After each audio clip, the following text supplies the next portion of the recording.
As the work proceeds, over 2,000 miles to the southeast, on the island of Terceira in the Portuguese Azores. Welcome to Nossa Senhora de Conceição, Our Lady of the Conception. Rick and members of the team, along with local historian Francisco Nogueira, arrive at a 15th century church connected to a sect of the Knights Templar known as the Order of Christ. Founded around 1474 by Alvaro de Homem.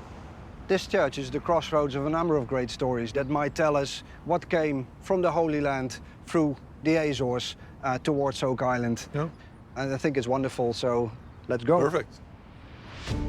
After discovering a number of believed Portuguese medieval artifacts on Oak Island, such as a hand cannon and stone shots, along with structures such as a rock wall on Lot 26 and a stone road in the swamp, Rick and members of the team have come to research the theory that the Templars and their descendant organizations may have stored sacred treasures in the Azores before taking them to Oak Island between the 13th and 17th centuries. It is also their hope to find clues related to the 14th century silver Portuguese coin that was reportedly extracted during a drilling operation in the original money pit by James Pitt Plato back in 1849. At first glance, this looks like an ordinary church, a beautiful but ordinary church. Oh. A few years ago, we were underground in Camerano, Italy, looking at the altar, which had this image here, the goose paw. And I think you'll agree that it's at least very similar. Yeah. The goose paw is a symbol that was created by the Knights Templar, which they carved at locations of sacred importance throughout the Middle East and Europe between the 12th and 14th centuries. The team saw a similar carving just 1 week ago at a nearby church known as the Igreja de São Sebastião.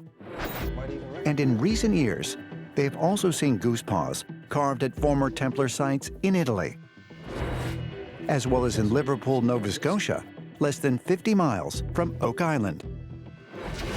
Any treasure that was on this island would have been in the realm of this church. Could Corian be correct that this goose paw carving is a clue that Templar-related treasures were once safeguarded in the Azores? If so, might that also suggest that the goose paw found near Oak Island is evidence that those treasures were taken to that area at a later time? The goose paw, it was an interesting connection that he made. What better place, an isolated island in the middle of the open ocean, to safeguard a treasure, and then perhaps an attempt to move it even further west. One thing I'm noticing just looking at this is we have the goose paw, but then we also have an elongated cross using the stem of the H. It's elongated, just like Nolan's cross. Yes, the symbology is endless. I do believe there is some religious component to what was done on Oak Island. There's so much encoded information associated with Templars and the Knights of Christ related to significant religious artifacts that we have found in Europe and Oak Island. This is incredibly intriguing and interesting, as the whole story of Oak Island is. It's very, very cool. It's all fascinating. We should move to the next location. That'd be great. Let's go. Usually a discussion like this would happen in the war room on Oak Island. Alberto Silva from Porto is a numismatist, a world-class coin collector. Rick and members of the team meet with renowned Portuguese coin expert Alberto Silva at the Luís de Silva Ribeiro Public Library and Regional Archive. Alberto has kindly offered his services here to look at the so-called Pipleto coin. After previous analysis by coin expert Sandy Campbell suggested that the 14th century silver coin was extremely rare, worth thousands of dollars in today's value, and connected to the Order of Christ. The team is eager to hear Alberto's perspective. Alberto, what we have here to show you today is a coin that was passed down generation to generation, believing it came from the money pit on Oak Island. And this is that coin. Wow. This coin is in very, very good condition.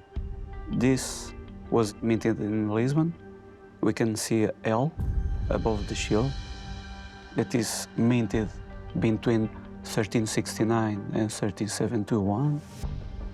That right there helps us because so far we believe that it was minted somewhere between 1367 and 1383. Okay. So if it was minted no later than 1371, Okay. that shortens the window. Yeah, a of lot. the time in which it was created. Yes.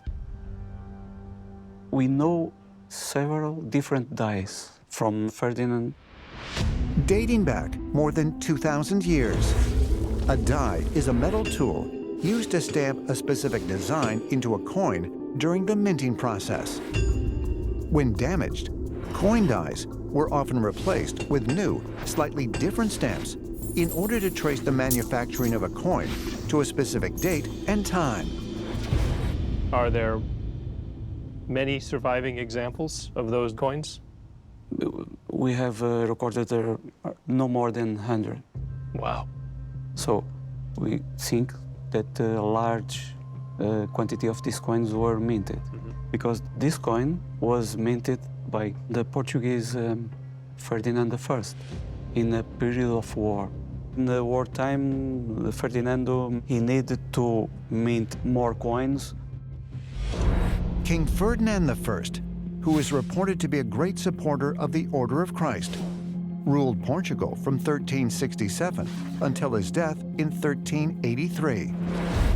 In 1372, attempting to expand his power, he declared war on the Kingdom of Castile, which is now part of modern-day Spain. The effort was unsuccessful and led to a series of conflicts known as the Fernandine Wars, which nearly bankrupted the royal treasury, caused instability across Portugal, and threatened the strongholds held by the Order of Christ. We assume that thousands of these coins were minted. You're telling us that there was a large number of these coins produced, and yet there's only about 100 known in the world. Yeah. Because there's so few of those, maybe there's a reason that they weren't circulated. Right. Because the bulk of them were somewhere else. Yes, it's possible. Okay. Here's the question that we have asked ourselves in search of answers to the Oak Island mystery, and that question is, where are the coins? Yep. If the treasure had been found, there would be more than 100 in circulation. That's almost a guarantee. Yeah, that would no longer be a rare coin. Exactly. Yeah. That means if that was part of the treasure, it is still in the ground, right? Mm-hmm. The story that has been laid out here today, to me, is more impactful because the whole point of the trip here is to try to understand, might a treasure be associated with the Order of Christ and found its way to the Azores and thus to Oak Island? So either way, this is all good news. If coins of this type are that valuable, then why aren't they out in the real world? Why are there less than 100? And why? We still have a very significant source of silver expressed by the water sample testing in the money pit. To me, it says definitively that the treasure still remains in the depths and the confines of the money pit. It makes the trip back all that much more exciting because we have another chance, with the last case on, to perhaps find the very thing we presented to Alberto, a coin that might be that significant. The story corroborates the water testing, and the water testing corroborates the story. Correct. We still have a chance to find the very thing we're discussing because the caisson work continues. And having said that, we do need to get back. Let's go find one of those for ourselves. Yeah. One. The experience we had in the Azores was amazing. It certainly has made an impact. And for that, we say obrigado. Thank you, Alberto. Thank you very much. Thank you very much. Thank you. Appreciate it. It is back to the island for us. It is the start of another promising day on Oak Island. Guys, I'm very pleased to have Travis Taylor with us today. Brothers Rick and Marty Lagina along with their partner, Craig Tester, and other members of their Oak Island team, welcome aerospace engineer Dr. Travis Taylor to the war room. I came up with sort of my own theory as to what may have happened here. Almost everybody that's been involved in investigating it are Freemasons. Exactly. According to the teachings of Freemasonry, Hiram Abiff was the chief architect of King Solomon's temple in ancient Jerusalem. His so-called drawing template is presented to all Freemasons who join the order's third and highest degree. It depicts many well-known sacred images, such as Jacob's ladder to the heavens and the Holy Grail. So if you continue to look at this drawing table, you see at the top, the hand of God is holding a chalice, or the Holy Grail, or the cup of life. But what the Freemasons use that as a symbol of is as above, so below, right? And you can use that metaphorical or whatever, but if you use it literal, then the way they would draw maps is by as above, so below. The stars would be their guide on how they created the map if they were going to make one. The star on the upper right is actually, if you count, there are 7 stars there. It looks like the Pleiades, which is part of Taurus. I got to thinking, is there something that archaeoastronomy might have to do with the island? So I overlaid the constellation on the island. What we have are all of the stars align onto the island, and then you have the Pleiades somewhere between the beach and Frog Island, and the point star where this piece would be actually overlays perfectly on Apple Island. This is a star map. A star map? One matching the constellation Taurus to points not only on Oak Island, but to neighboring islands? But if so, to what does it lead? Well, it might be a starting point. So let's do this, Travis. Gary, if you're available, Jack, let's take Travis and we'll show you around the island. Travis, why don't we check out your first target spot right Okay. here. Right, Jack, you have a better idea where lot 1 and 2 meet, do you not? Yeah, just a little bit further. Based upon your map, Travis, you can very lightly see the lot lines, and it looks like the first star would be located near the lot line between 3 and 2. All right, it looks like we've reached the destination that you pointed out on your map. There's a huge boulder over here. It could be a landmark. Well, we should look at it, right? Yeah. I don't see any other large boulders like this around here. Not just sitting there, right? The first point that we came to, there's a large boulder at. So. That is intriguing. So we'll see if there's a pattern developed. Yeah, right? We go to the next place. All right, let's go do that. All right, let's do that. The team heads to a second location, just south of the Money Pit site. All right there, this would be one of your spots. Here's a stone triangle on the right-hand side. Oh, yeah. Yeah, this is one of the spots. This is one of your points, and there was a stone feature here, a very obvious one. That's wild, right? So 2 for 2. 2 for 2. You're on a roll, mate.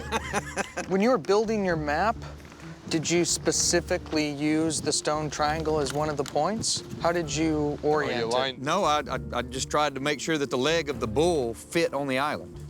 Oh. It just happened, this is what it is. Travis Taylor now uses his star map to lead Marty, Jack, and Gary to Lot 13, where if his theory is correct, they will find another stone marker. Is that not a giant stone right there? This one has a flat side back here. We are in the general area of where this point's supposed to be. No, it's amazing that we've run into big boulders at each point. Yeah. Could those stones that we saw be markers that were put there by some human beings a long, long time ago to correspond with a star map? The answer is, of course, they could. Anyway, thank you very much. Hey, thanks for having me. Been a great It's been day. fun. Been a great day. Pleasure to meet you. Yeah, good to meet you. We'll look forward to this feedback exchange and see what we can find. All right, great. Hopefully we'll find something.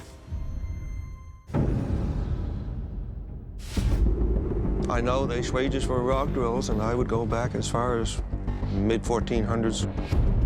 Wow. In the Oak Island War Room, blacksmithing expert Carmen Legg has just shared an astonishing assessment. He believes that the iron objects found 2 days ago on Lot 21 are drilling tools known as swages and could date back as early as the 15th century.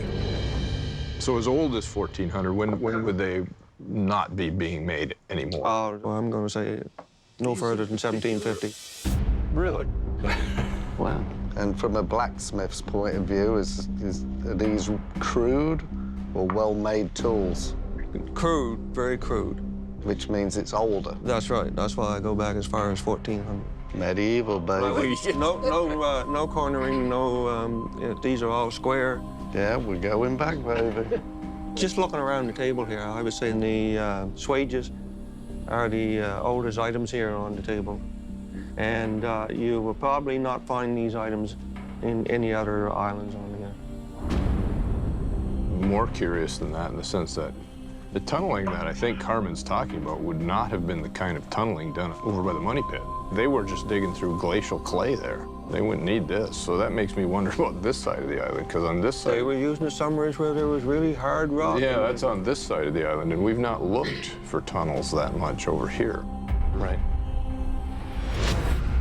Surveyor turned treasure hunter Fred Nolan long believed that Oak Island was once 2 separate islands. This was largely due to the fact that each half, known as the Eastern and Western Drumlins, are comprised of 2 very different kinds of geology. The Eastern Drumlin, where the Money Pit and Smith's Cove are located, is made of anhydrite limestone, a sedimentary bedrock created when a large volume of seawater evaporates over time. The Western Drumlin, which includes Lot 21 and areas of the swamp, is made of highly compacted slate, a metamorphic rock formed when clay or volcanic sediment is exposed to extreme heat and pressure deep beneath the Earth's surface. Fred was convinced that these 2 separate and distinct land masses could not have been conjoined naturally and were most likely the result of ancient engineering. Because a tool like the drilling swage would not have been necessary on the eastern side of Oak Island, is it possible that drilling and tunneling were also being done on the western side, a side that has, until now, remained virtually unexplored? You know, from recent history, Fred and Dan, as they conducted their search agendas, each independent of the other, they both came to believe that the activities that had been conducted long ago by what they both called original depositors, they believed that the activities were not solely conducted in the Money Pit area, that they extended it into the Western Drumlin. So now we have tooling which indicates those activities might have been conducted for that purpose. Exactly. All right, well, again, I thank you tremendously on behalf of the group. Very interesting. I find all this fascinating. So I thank you. I appreciate it very much, and we will be in contact. Gentlemen, let's get at it. Thank you very much. Holy shamoly. Look at that. At the northern point of the swamp, on property belonging to the family of Fred Nolan, Rick Lagina has just found a large wooden stake. Does it look old here? Tough to tell, isn't it? It looks like it's been hacked. It's axe cut. There's no Yeah, question it's not about sword. A wooden stake found in the swamp? In 1969, Oak Island landowner and treasure hunter Fred Nolan set out to drain the swamp after becoming convinced that the answers to the Oak Island mystery were located within it. During his investigation, Fred was astonished to discover several uniform lines of wooden stakes, which were carbon dated to the 1500s. A land surveyor by trade, it was Fred's professional assessment that these stakes were evidence of centuries-old survey markers used to plot out the boundaries in a massive construction project. This led Fred to the astonishing conclusion that Oak Island was once actually 2 islands, artificially joined together by means of the triangle-shaped swamp. How many cuts are there? Fred and Tom both told me there were 4 or 5 on every one. 1, 2, 3, 4. yeah, 5. That's exactly what they described. Fred actually did show me one. It's certainly got the proper look to it. It's got the proper size, diameter, and thus one could speculate, again, it's speculation, that the swamp had been created. Dan and Fred, they pulled one up together, cut the tip off and straightened the line, sent it off to be carbon dated. Carbon date came back 1575, plus or minus 85 years. Finding a survey stake is important because it's corroborative. Is this really a man-made activity that is associated with the swamp? You know, it's items like that that may provide answers. Marty! Yo! I think I found one of the survey stakes. Why don't you come over and take a look? Hey, that sounds great. We're on it. It's a pretty big deal, right? Yeah, well, that's what he was looking for. All right, let's see it. What you got? Oh, yeah. Well, that's for real. Oh. That's not a natural shape. No. And remember how they said it was preserved? Yeah, from the bottom. From the bottom. Well, it's definitely been in place a while, because you can tell if you look at the preservation here and how much it's decayed up there. So you get a kind of sense of time with the top. Oh, being yeah, so much. this looks virgin. Right, but this looks old. Very much so. I agree with you. It's pretty cool. Hey, Rick. What? Okay, so I don't get it. Why aren't you over the moon about this survey stake? Why aren't you doing a stake dance? Because I don't do stake dances. I'm very interested in it. To me, they look Exactly right. exactly right. Yeah, I was impressed, honestly, because to me it looks identical to what he's described, and my skepticism level diminishes. For Rick, Marty, and the team, finding new evidence that the mysterious triangle-shaped swamp is man-made could soon lead to another major breakthrough. It also means that the access they now have to Fred Nolan's property could allow them to gather a host of even more important clues.